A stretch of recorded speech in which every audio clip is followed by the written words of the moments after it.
Greetings for the day. I am Anju Sachdeva, PGT Bio, KV3 Amritsar. Today we'll be discussing Human Health and Diseases, Chapter 8 of Class 12th.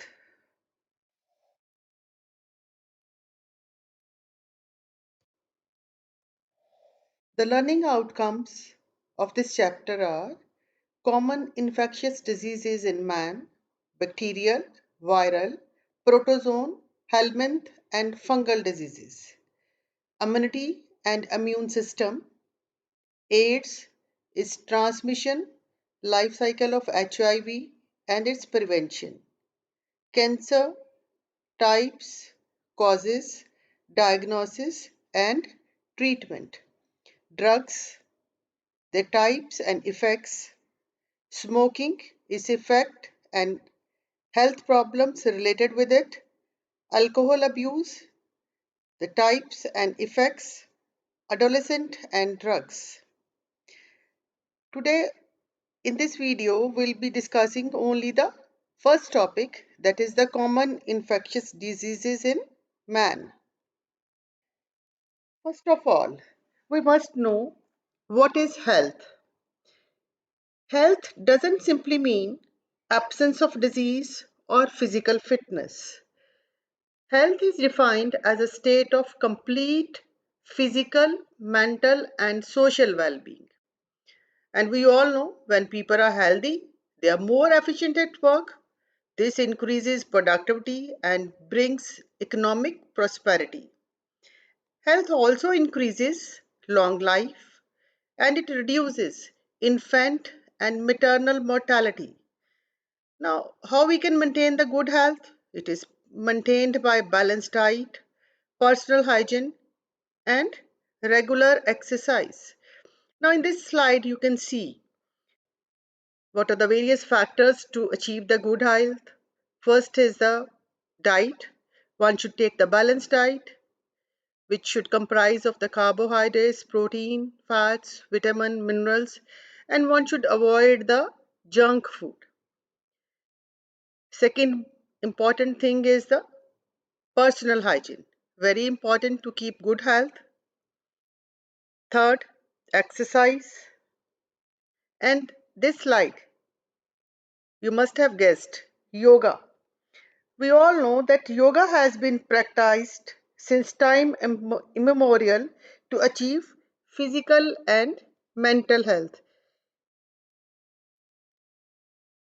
Now, health, it is affected by first genetic disorders. Now, genetic disorders means deficiencies with which a child is born and deficiencies or the defects which the child inherits from parents from birth. Second is the infections, then lifestyle.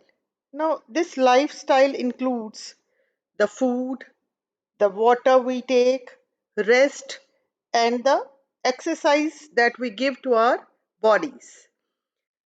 Drug and alcohol abuse, they also affect our health adversely. Now, diseases can be grouped into two categories. One is the infectious and other is the non-infectious diseases. Infectious, as the name indicates, diseases which are easily transmitted from one person to another, they are called the infectious diseases. Very common example, common cold. And the diseases which are not transmitted from one person to another, they are called the non-infectious diseases. And cancer is one of the non-infectious diseases that causes death also. Now, common diseases in humans, various organisms like bacteria, virus, fungi, protozoan, helminths, they cause diseases. And all disease causing organisms, they are called the pathogens. Now, pathogen, they act as parasite by living in or on the host. and they can cause the harm. Now, what harm they can cause? They can cause the disease. Another thing that we have to learn is the mode of transmission or the epidemiology, how they gain entry into the host. They can use different means to get the entry into the host. And once they enter into the host body, they multiply and interfere with the normal vital activities, which can result in morphological and functional damage. Pathogen after entry into the host adapt itself based on the environment. For example, pathogen entering gut, they should survive at low pH so they can resist the digestive enzymes. First disease that we'll be discussing is the typhoid. Now, which organism causes the disease? Here it is Salmonella typhi, which is a bacteria. Mode of transmission by contaminated food and water. It enters into the small intestine, and from here it might migrate to other organs through the blood. Now, the symptoms of the disease include sustained high fever, 39 to 40 degrees Celsius, weakness, stomach pain, constipation, headache, loss of appetite, and in severe cases, intestinal perforations and death can also occur. Now, confirmation of the disease can be done by a test which is known as the Vidal test. So, this test is performed to check whether the person is having the disease or not. There is a classic case in medicine, that of Mary Mallon, nicknamed as Typhoid Mary. She was a typhoid carrier and by profession she was a cook. She continued to spread typhoid for several years through the food she prepared.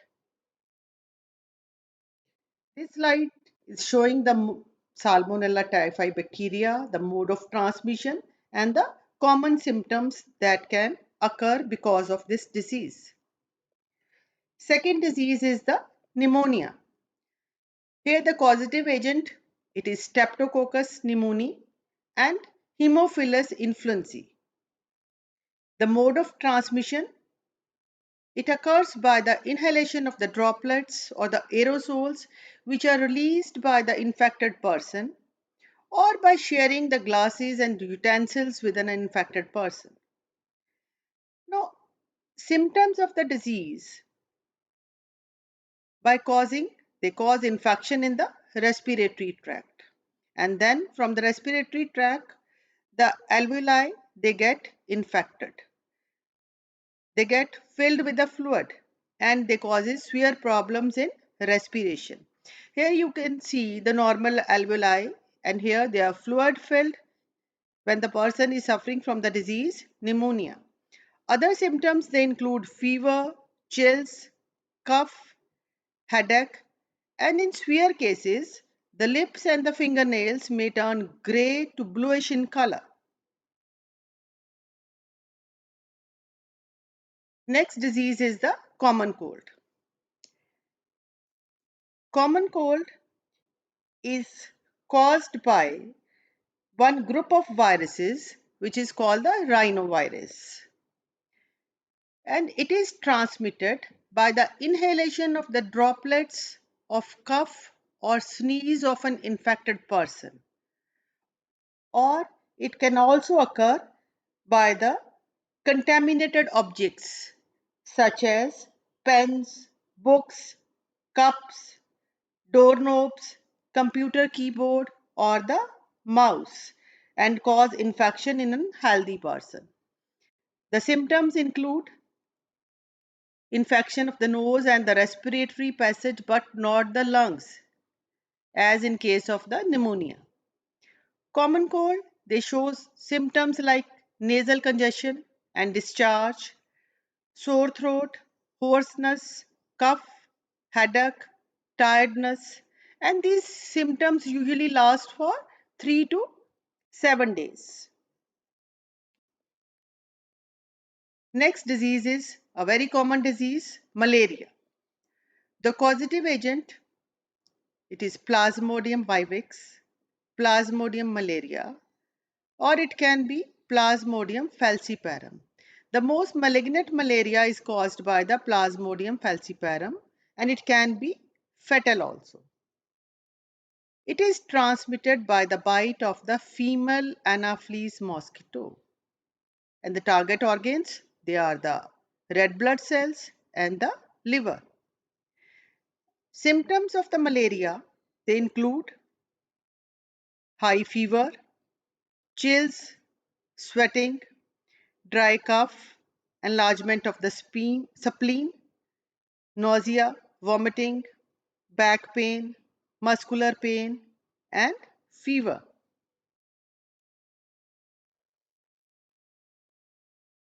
Now we'll discuss the life cycle of the Plasmodium. The Plasmodium require two hosts.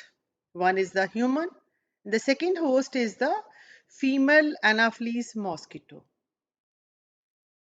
Life cycle of Plasmodium starts with injecting of the sporozoites through the bite of the infected female Anopheles mosquito. This parasite, initially they multiply in the liver cell and then they attack the RBC, resulting in their rupture. Due to the rupture of the RBC, there is a release of the toxic substance which is called the hemozoin. And this hemozoin is responsible for the chills and high fever. Then from the infected person, the parasite enter into the body of the Anopheles mosquito during biting and sucking of the blood. And further development takes place in the body of the Anopheles mosquito. These slides represent the stages in the life cycle of the Plasmodium. Here you can see that the infectious form is the sporozoites. So in this form, they are injected into the human body. Then they enter into the liver cells. From the liver, they multiply asexually in the liver cells by the bursting of the cells, and they are released into the blood. The parasite reproduces asexually in the RBCs, and the bursting of the RBC releases the hemozoin. They enter the mosquito in the form of the gametocytes. The fertilization and development takes place in the intestine of the mosquito, and they are stored in the salivary glands of the mosquito in the form of the sporozoites. So the infectious stage is the sporozoites, and in the form of the sporozoites, they are injected into the body of the man. From this slide, it is clear that the asexual reproduction takes place in the human host, and the sexual reproduction, it occurs in the mosquito. And hemozoin is the substance which is responsible for chills and high fever occurring every 3 to 4 days. Next disease is the amebiosis or the amoebic dysentery. The causative agent is the Entamoeba histolytica, which is a protozoan. It is transmitted by the fecal matter of the infected person to food or food products through the house flies. So here house flies are the carriers. Or drinking water contaminated by the fecal matter. It is also the source of the infection. The target organ in this disease is the large intestine, and the symptoms include constipation, abdominal pain, cramps, stool with excess mucus, and blood clots. This slide shows how it is transmitted. The contaminated water or food, it is ingested. The cyst transfer into the active form of the parasite in the intestine. It can live here, causing only mild symptoms or none at all. And in some cases, the parasite they burrows through the wall of the intestine. It can then be carried by the bloodstream and it can infect other organs such as the liver, lungs, and the brain. Now, some of the parasites they pass out in the fecal matter and transform back into the cyst to survive the harsh conditions outside until they find another host to start the cycle again. Next disease, Ascariasis. The causative agent is the Ascaris lumbricoides, a roundworm, and they are the helminths. The mode of transmission is by the consumption of the contaminated water, vegetables, fruits, etc. The contamination takes place through the fecal matter of the infected person, which have the eggs of parasite. The target organ is the intestine, and the symptoms include internal bleeding of intestine, muscular pain, fever, anemia, and blockage of the intestinal passage. In this slide, you can see the blockage of the intestinal passage, and this slide shows the male and the female Ascaris and the male Ascaris. Elephantiasis. It is also called filariasis. The causative organism is the Wucheria bancrofti and Wucheria malai. The mode of transmission is by the bite of the female Culex mosquito. The target organs, they are the lymphatic vessels of the lower limbs where they can stay for many years, and the genital organs.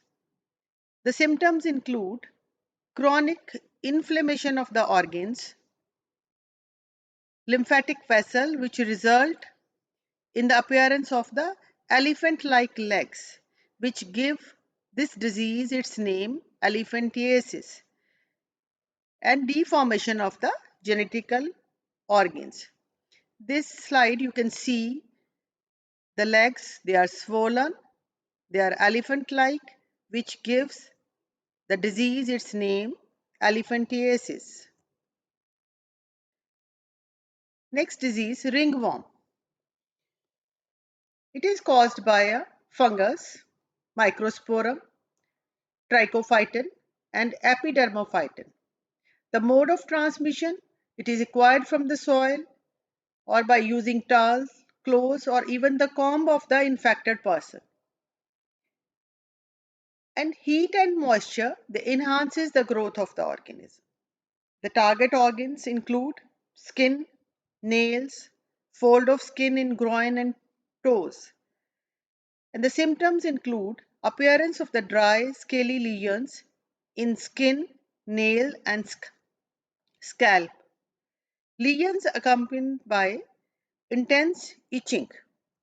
In this slide, you can see the infection in the toes and the dry, scaly lesions. Now the question, how these diseases can be prevented and how we can control the infectious diseases. First and foremost, that is the maintenance of the personal and the public hygiene. The personal hygiene includes consumption of clean drinking water, food, vegetables, fruits, and keeping our body clean. And the public hygiene includes proper disposal of waste and excreta, periodic cleaning of water reservoirs, pools. These measures are essential where the infectious agents are transmitted through food and water, such as in case of amoebiasis and ascariasis. Now, if the disease is airborne, then close contact with the infected person and their belongings should be avoided. Personal hygiene, again, it is very important to prevent the disease. For example, in case of pneumonia and common cold. And if the disease is vector borne, then what we should do? Controlling or eliminating the vectors and their breeding places. Avoiding stagnation of water in and around residential areas. Regular cleaning of household coolers. Use of mosquito nets. Or introducing fishes like Gambusia in ponds that feed on the mosquito larva, spraying of insecticide in ditches, drainage areas, and swamps. What else we can do?